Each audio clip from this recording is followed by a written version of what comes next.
Olá pessoal, tudo bom? Eu sou Adalberto, sou vice-presidente do Sindicato dos Enfermeiros e a gente está em mais um episódio do Pode Cuidar, um podcast aqui do Sindicato dos Enfermeiros do Estado de Goiás. Roda a vinheta.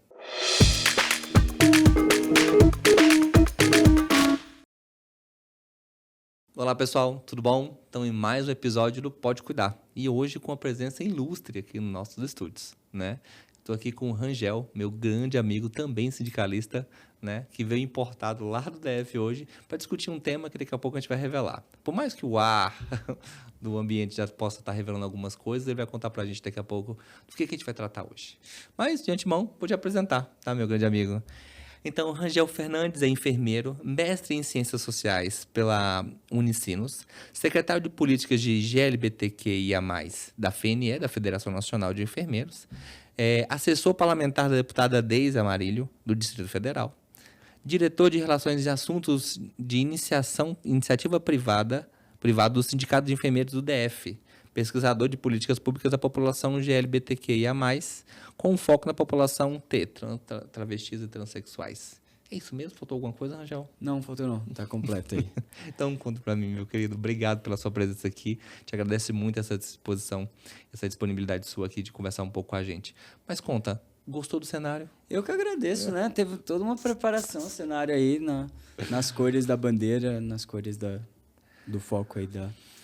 Então, gente, hoje a gente vai falar sobre um tema que é um tema polêmico para alguns, delicado para outros, sensível para muitos, né? E a gente vai falar sobre da população, né, GLBTQIA+, né, que vem uma crescente muito grande, a necessidade de se debater isso. E quando a gente traz para esse recorte da enfermagem, né, que é o tema proposto hoje, Angel, eu queria que você comentasse um pouquinho. Você tem uma experiência um pouco de uma vivência com isso, afinal é diretor dessa pasta na Federação Nacional.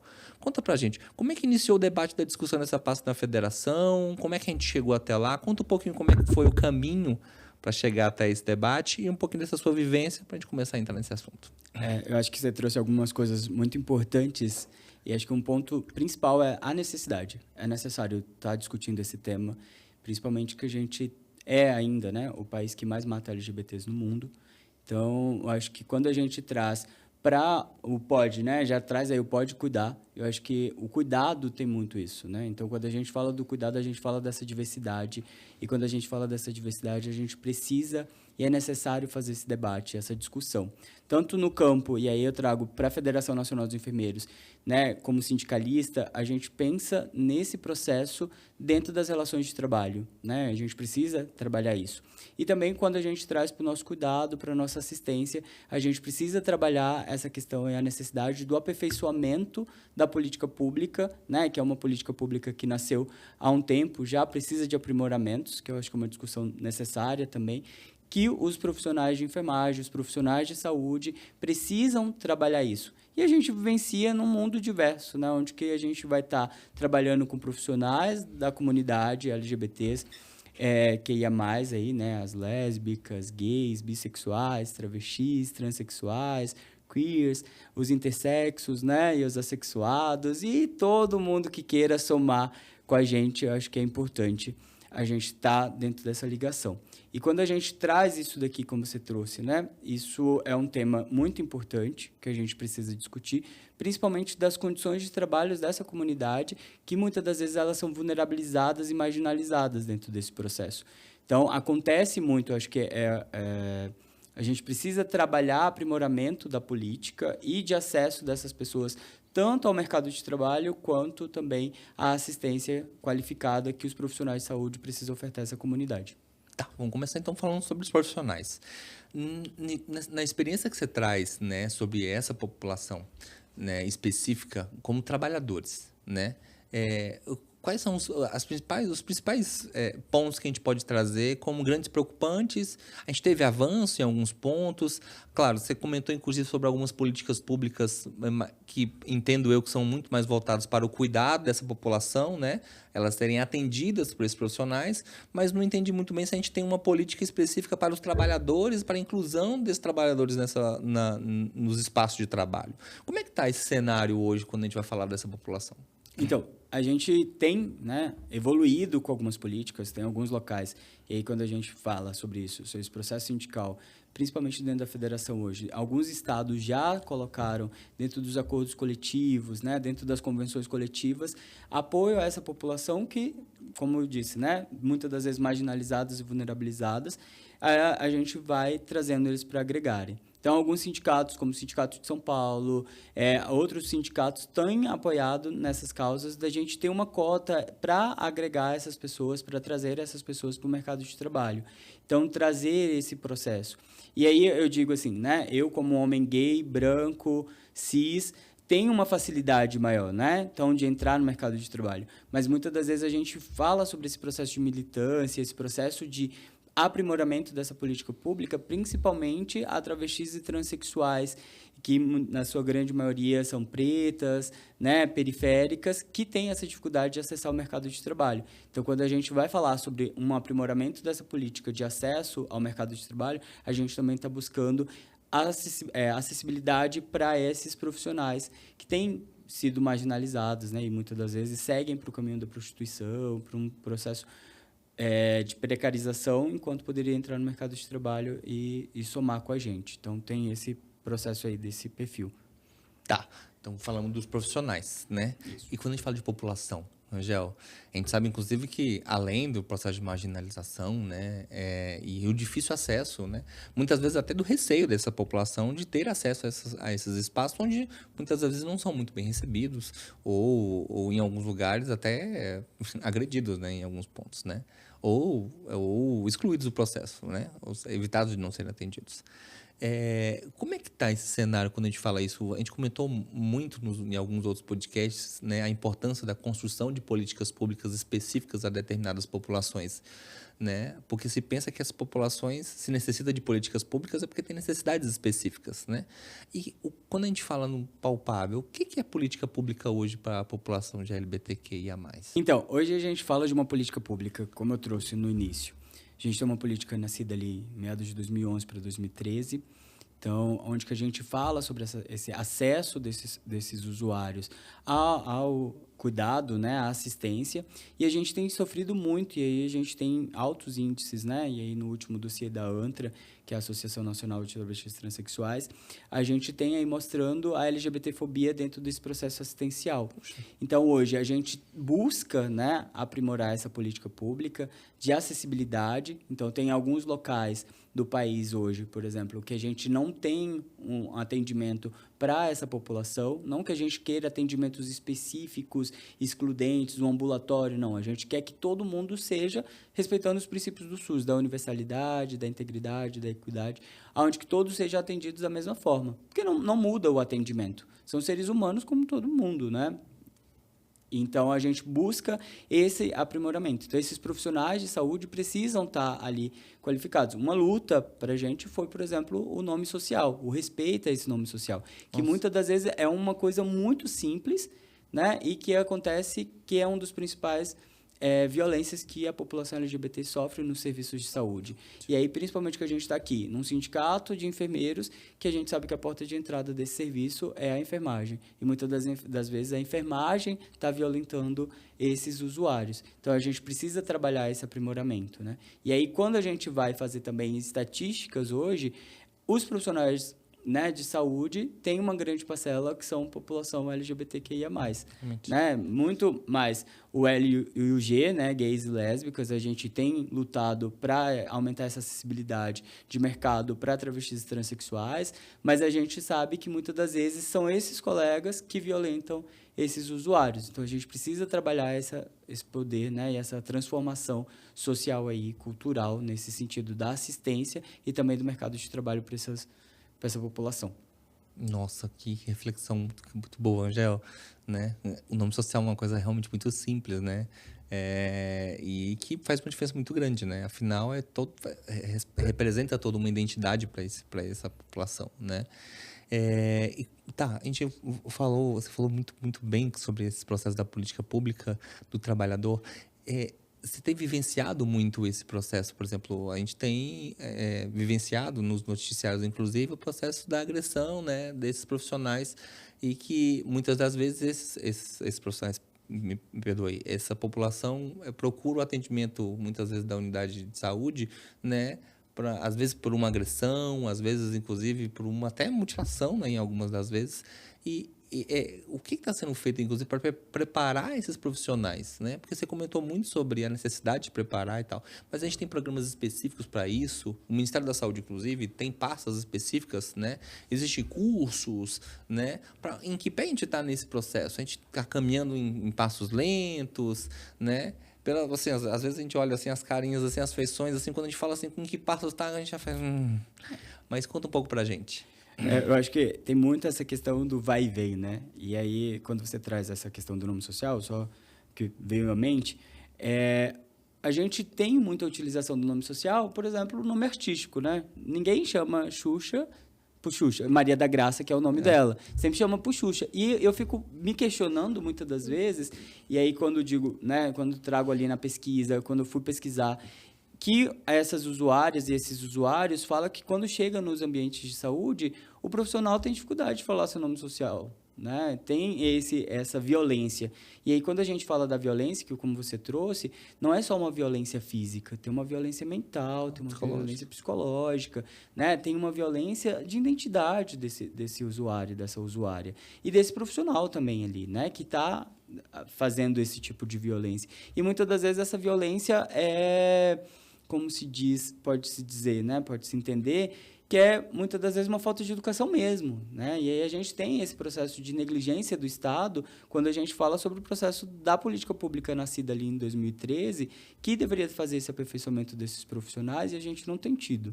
Então, a gente volta a caminhar, né? E aí você fez muito bem, assim, né? Dar esse cansadinho aí, porque a gente estava evoluindo, a gente retrocede, a gente volta a evoluir, só que um pouco mais lento ainda. Então, hoje a gente tem dentro do Ministério da Saúde pastas que trabalham sobre essa população, sobre esse debate, né? Principalmente quando a gente vai falar sobre travestis transexuais no processo transexualizador dentro do Sistema Único de Saúde, sobre as medicações off-labels, né? Os hormônios, mas também a gente hoje evolui também com pastas dentro do Ministério dos Direitos Humanos, né? Como o ministro Silvio Almeida e a Anísia, conversando sobre essa necessidade dessa construção. Então, a gente busca entender melhor essas situações e aprimorar essa política pública, tanto quanto assistencial, nós como profissionais, enfermeiros, né, equipe de enfermagem gerando assistência para essa população, também quanto com o Ministério, né, com essa forma de construir política pública e aprimorar elas para o mercado de trabalho, para gerar essa acessibilidade e essa evolução de mercado para essa população, né? Como disse. Em algumas conversas minhas com colegas, né, que são da população LGBTQIA+, a gente fala são da população, parece que é uma população separada, né? Mas são LGBTQIA+. E eles comentam bastante assim, que muitas das vezes nas unidades, principalmente nas unidades de atendimento hospitalar, né, eles optam por assim de que a comunidade prefere ser atendida pela própria comunidade, né? Então, tipo assim, o GLBTQIA+, prefere identificar ali no meio alguém ali que mais ou menos se identifica como GLBTQIA+, para se sentir um pouco mais à vontade desse processo assistido. Isso existe? Isso há? Ou não? Isso é uma coisa que... não, ele sente à vontade qualquer um sendo bem tratado. Infelizmente não, né? Infelizmente não. A gente sim busca pares, né? A gente busca os iguais. Isso é até preocupante, né? Isso dentro desse sistema, porque a gente pensa, e aí quando a gente busca um serviço de saúde, a gente busca para ser atendido como da melhor forma possível, sem essa estigmação, né? E muitas das vezes você não vai encontrar um LGBT no mercado de trabalho. Então, a gente também não... Eu acho que a gente precisa aprimorar esse debate sobre isso. Todo mundo tem que ser igual. Então, porque muitas das vezes a população negra vai querer ser atendida só pela população negra, o LGBT vai querer ser atendido só pelo LGBT. Claro que existe, né, inúmeros contextos, mas eu acredito que a gente precisa trabalhar esse processo de desconstruir esse preconceito, né, que a gente ainda vivencia muito dentro dos serviços de saúde. Então, a busca é para que todo mundo traga esse aprimoramento para a assistência, né, e para o cuidado aí de uma forma não estigmatizada, né, não rotulada aí, mas de forma aberta. Então, a gente falou, inclusive, falou muito nisso, mas a gente, nós somos sindicato, tanto eu quanto você somos sindicato, e quando a gente traz para dado, né, a gente também traz, inclusive, para responsabilidade, né? Eu acho que hoje o dado gera política pública que gera um novo dado e assim, nesse processo do ciclo. E quando a gente fala de sindicato, qual o papel do sindicato nesse processo, né? Claro, acho que Brasília é um exemplo muito grande disso, juntamente como você citou de São Paulo, que tem pastas específicas. Goiás ainda a gente não conseguiu criar essa pasta ainda, mas a gente já antecipa, Rangel, a gente já está se preparando, inclusive, para uma reformulação do estatuto, onde a gente inclua uma pasta que trate especificamente dessa população, né? Para justamente tentar trazer essas pessoas, né, para dentro da atividade política do sindicato, né? Mas, voltando aqui, eu acho que, assim, o que os sindicatos que estão atuando e que são referências nessas áreas, inclusive, estão fazendo específico para essa população, né? Da mesma forma, inclusive, como houve uma crescente no movimento das mulheres, na necessidade de criação de pastas específicas para as mulheres, né? Da mesma forma, inclusive, como a gente fala das populações dos negros e negras, né? Para a população LGBT, o que o sindicato está fazendo e quais são as ações, e pode até exemplificar algumas de Brasília, que estão sendo feitas, que ajudam, inclusive, até as pessoas da população LGBTQIA+, se identificarem com a questão política e a participação sindical, né? Afinal, todo trabalhador deve ser conscientizado e sensibilizado contra a luta política. E outra, e como é o aceite dessas pessoas no processo de luta? Conta um pouco pra gente. Afinal, uma das melhores experiências que eu conheço, inclusive, tu deve. Então, a gente está caminhando, né? E aí a gente consegue evoluir bastante nos últimos tempos dentro do Distrito Federal. E aí, como eu trouxe São Paulo já dentro das convenções tem uma cota para a população LGBT. A gente tem evoluído no Distrito Federal nesse debate. Ano passado a gente fez um seminário para debater as condições de trabalho da população LGBT dentro do mercado. A gente tem participado de construções dentro das paradas do orgulho, né? Fazendo o trabalho assistencial e trazendo esses profissionais para perto, mostrando que o profissional de saúde sabe o que está fazendo e como está fazendo, com humanização, né? Com integridade, com universalidade. Então, a gente tem feito esse debate e amplificado ele.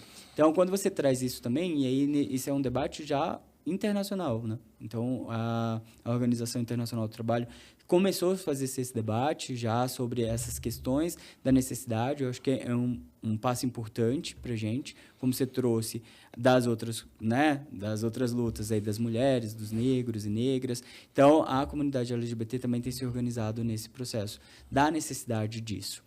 E eu acredito que um dos pontos principais, e aí, estando aqui, né, no estado de Goiás, que tem um cenário diferente do nosso de Brasília, que a gente tem eleições de 4 em 4 anos, né, as municipais aqui de vocês acontecem as eleições de 2 em 2 anos, de 4 em 4 municipais e 4 em 4 estaduais, né? Então, isso traz também uma força. Quando a gente fala sobre essas necessidades da construção política, a gente também precisa desses profissionais e dessa população nos espaços de poder para se discutir essas políticas públicas para essa comunidade, para esse processo, né? Então, acho que um dos pontos principais é a gente pensar nessa ocupação de espaços de poder para se olhar, dar luz a essa temática. Então, uma coisa importante que você traz, a reformulação do Estatuto do Sindicato dos Enfermeiros de Goiás, né, trazendo isso para perto, porque a necessidade que a gente tem é que eu vejo as coisas de uma forma, você de outra, e a necessidade da gente trocar olhares. Então, da gente trocar eu tive uma professora que ela falava muito isso. A vida é como se fosse uma ótica, a gente precisa estar sempre trocando as lentes para estar olhando, dando luz a isso. Então, eu sinto na pele de uma forma, você sente de outra, a comunidade da população negras e negros vai sentir de uma outra forma, a comunidade trans de outra forma. Então, a gente precisa ter todo mundo nessa sopa de letrinhas, que a comunidade traz isso, né? LGBTQIA+, hoje já tem o PN aí entrando daqui a pouco. Então, a gente vai agregando, né? Então, é esse o processo da necessidade da construção da política pública nisso, todo mundo trazendo seus olhares para a gente construir uma política aí de forma igualitária, né, e universal. Gente, que fantástico. Inclusive, acho que quando a gente oficialmente, inclusive, tem essa pasta convicta. Acho que a gente vai ter que fazer um convite para você vir aqui, treinar a galera e sensibilizar esse pessoal, inclusive, para isso, né? E quando a gente vai falar, inclusive, sobre eventos, né? Você também tem que comentar um pouco sobre alguns eventos que tenham sido realizados e mobilizados, né? Você falou, inclusive, de alguns eventos internacionais. Conta pra gente como é que está essa discussão sobre a participação da população LGBTQIA+, e os movimentos sindicais, né? Não só da enfermagem, mas como um todo, né? Como é que a gente tem? A gente tem esse processo de luta sindical, a gente tem alguns outros exemplos, além da enfermagem, inclusive, que a gente pode tirar de reflexo? Uma coisa que você trouxe, e eu acho que é importante pontuar aqui, é que um dos pontos principais para a gente fazer essa construção e aprimoramento dessa política é um letramento, né? E é letrar Ótimo. mesmo os profissionais de saúde sobre como se, né, trazer isso mesmo, dar luz a esse processo dessa população. E aí, quando você fala sobre essa construção e essa discussão, hoje, né, como Federação Nacional dos Enfermeiros, a gente também está unidos com a Central Única dos Trabalhadores, a gente tem criado setoriais dentro desses movimentos para se fazer esse debate. Então, hoje, faz parte do movimento da Central Única dos Trabalhadores, da CUT, junto da Federação Nacional dos Enfermeiros, onde que a gente começa a discutir essas pautas e aprimorar.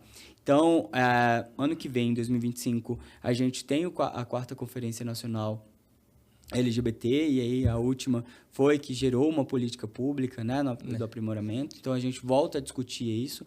E acho que as conferências têm esse peso, né? Então, a gente vê aí o SUS nascendo mesmo dentro de uma conferência. Então, a gente precisa ter esse debate, e aí, quando a gente amplifica esse debate, a gente consegue construir uma política para trazer ela mais detalhada e aprimorada. Então, esse é o nosso debate. Hoje, no Brasil, a gente tem essas conferências chegando, a Central Única dos Trabalhadores tendo uns setoriais para esse debate. Federação, na última plenária, ano passado, se cria a Secretaria LGBT. Então, para dar força, né, trazer esse esqueleto aí para a gente começar esse debate e trazer força para ele. Nossa, que bom que esse papo aqui se der, deixa eu ficar o dia todo. Estamos caminhando aqui para o nosso encerramento. Eu queria, Rangel, agradecer imensamente, inclusive, se abrilhantar esse espaço, pintar esse cenário, inclusive, com essas cores alegres da gente. Acho que você traz, inclusive, muito como exemplo a necessidade que a gente tem de trazer cada vez mais, como vou te das suas palavras, da palavra das professoras, novas lentes para a gente enxergar, termos novas visões do mesmo, né?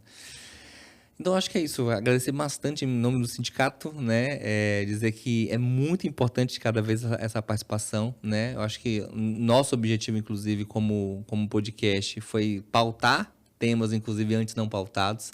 Trazer a necessidade de pautar temas antes não debatidos, né? E, como eu sempre falo, sempre digo de uma frase antiga do movimento estudantil, que a gente só modifica uma coisa, primeiro debatendo, discutindo, refazendo e aí sim transformando. Então, Angel, muito obrigado. Deixa aqui um espaço aberto. Mas antes disso, a gente sempre tem uma pergunta que a gente faz para os nossos convidados, que é tete a tete. Maria Gabriela, aqui, de frente com o Adalberto. Quem é o Rangel dito pelo Rangel? Se você fosse falar sobre você, quem é o Rangel?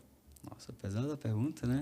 Pergunta difícil essa daí, complicada, mas tem... E aí eu, né, aqui pensando, refletindo, e aí, no momento aqui do nosso debate, tem uma coisa que eu ouvi recente de um filósofo que ele falava que a utopia é necessária. E eu acho que, quando eu penso na utopia, eu penso nessa construção desse Rangel.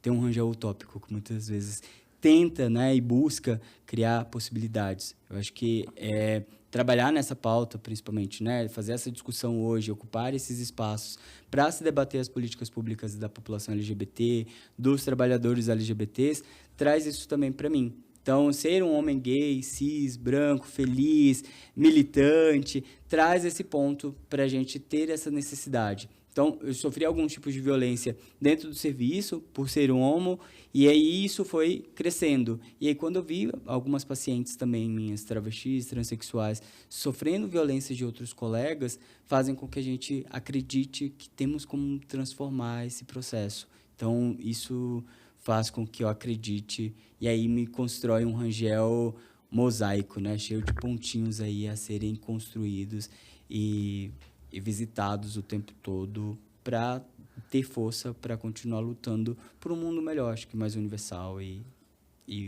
igualitário.